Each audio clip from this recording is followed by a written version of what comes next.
প্রচণ্ড প্রসব যন্ত্রণায় কাঁপতে কাঁপতে আমি আমার স্বামী আরিফকে ফোন করলাম। আরিফ প্লিজ, মনে হয় আমার সময় হয়ে গিয়েছে, আমার খুব কষ্ট হচ্ছে, তুমি কি বাসায় আসতে পারবে? তারপর আরিফের ঠান্ডা গলা ভেসে এলো, আমি আগেই বলে দিয়েছি যদি আমার মেয়ে হয় আমি কিন্তু এই বাচ্চার দায়িত্ব নেব না। আমার জীবনে আর কোনো বোঝা দরকার নেই। আমার হাত থেকে প্রায় ফোনটা পড়েই যাচ্ছে। তুমি এটা বলছো যখন তোমার সন্তান জন্ম দিতে যাচ্ছি? আরিফ বিরক্ত গলায় বলল, আমি এখন খুব ব্যস্ত, নিজেই সামলাও। এরপর ফোনটা কেটে গেল। সেই মুহূর্তে বাইরে প্রচণ্ড বৃষ্টি হলো। ঢাকার পূর্ণ একটা অ্যাপার্টমেন্টে একা পড়েছিলাম আমি। তীব্র ব্যথা, আমি ফ্লোরেই বসে পড়লাম। আমার চিৎকার শুনে পাশের ফ্ল্যাটের সালমা খালা দৌড়ে এলেন। রুমের ভিতরের অবস্থা দেখে তিনি আর এক মুহূর্তে দেরি করলেন না, দ্রুত অ্যাম্বুলেন্স ডাকলেন। কিছুক্ষণ পর আমাকে হাসপাতালে নিয়ে যাওয়া হলো। ঘন্টার পর ঘন্টা যন্ত্রণার পর হঠাৎ অপারেশন থিয়েটার ভরে উঠল এক নবজাতকের কান্নায়। এক ফুটফুটে কন্যা শিশুর জন্ম হলো। কিন্তু সেই মুহূর্তে কেউ জানতো না এই ছোট্ট মেয়েটাই একদিন তার বাবার জীবনের সবচেয়ে বড় সত্য প্রকাশ করবে। অপারেশন থিয়েটারের বাইরে তখনও বৃষ্টি পড়ছিল। সালমা খালা উদ্বিগ্ন হয়ে বসেছিলেন। কিছুক্ষণ পর ডাক্তার বের হলেন আর বললেন, মা আর বাচ্চা দুজনই সুস্থ আছেন, খুব সুন্দর একটি মেয়ে হয়েছে। সালমা খালার মুখে হাসি ফুটে উঠল। তিনি দ্রুত ফোনটা বের করে আরিফকে ফোন দিলেন।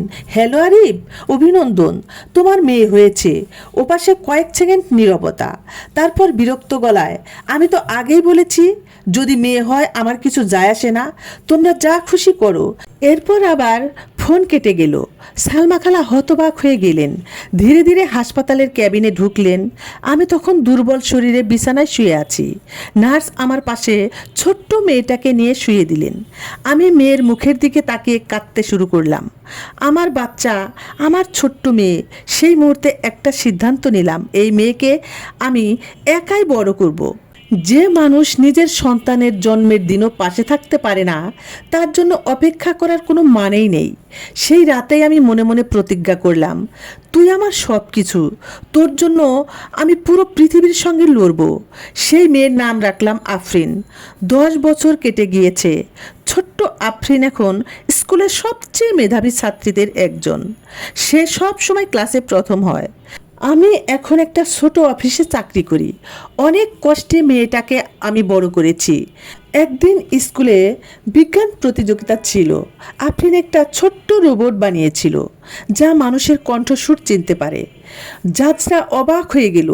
ফলাফল ঘোষণা করা হলো, প্রথম স্থান অর্জন করেছে আফরিন রহমান। পুরো হল ঘর করতালিতে ভরে গেল। সেই প্রতিযোগিতার প্রথম স্পন্সর ছিল একটি বড় প্রযুক্তি কোম্পানি। কোম্পানির মালিক মঞ্চে উঠলেন পুরস্কার দিতে। লোকটা আফরিনের দিকে তাকিয়ে হঠাৎ থেমে গেল, কারণ আফরিনের মুখটা যেন কারোর সঙ্গে এক অদ্ভুত মিল। লোকটা ধীরে ধীরে জিজ্ঞেস করলো, তোমার বাবার নাম কি?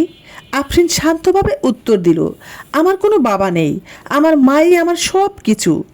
হল ঘর এক মুহূর্তে নিস্তব্ধ হয়ে গেল। লোকটার মুখ ফ্যাকাশে হয়ে গেল, কারণ সেই লোকটা আর কেউ নয়, সে ছিল আরিফ। আরিফ বহু বছর আগে আমাকে ছেড়ে অন্য শহরে চলে গিয়েছিল। পরিশ্রম আর ভাগ্যের জোরে এখন সে বড় ব্যবসায়ী। কিন্তু আজ মঞ্চে দাঁড়িয়ে সে যেন নিজের অতীতের সামনে দাঁড়িয়ে গেছে। কাঁপা কাঁপা গলায় বলল, তোমার মায়ের নাম সুমাইয়া? আফরিন মাথা নেড়ে বললেন, জি। তার চোখে পানি চলে এলো। সে বুঝতে পারল যে মেয়েকে জন্মের দিন সে অস্বীকার করেছিল, আর সেই মেয়ে সবার সামনে তার গর্ব হওয়ার মতো একজন মানুষ। মঞ্চের সামনে এসে বসেছিলাম আমি। আরিফ ধীরে ধীরে সামনে এসে দাঁড়ালো। বহু বছর পর তার চোখে অনুশোচনা। সুমাইয়া, তুমি আমাকে ক্ষমা করো, ভুল করেছি। আমি শান্তভাবে তাকিয়ে বললাম, আজ ক্ষমা চাইতে আসনি, আজ তুমি বুঝতে এসেছো মেয়ে কখনো বোঝা নয়। তারপর আমি আফরিনের হাত ধরে বের হয়ে গেলাম। আরিফ স্থির হয়ে দাঁড়িয়ে রইল। হল ঘরের আলো ঝাপসা হয়ে গেল তার চোখের পানিতে, কারণ সে বুঝে গিয়েছে জীবনের সবচেয়ে বড় ভুলটা সে সেই দিন করেছিল যেই দিন তার মেয়ের জন্ম হয়েছিল।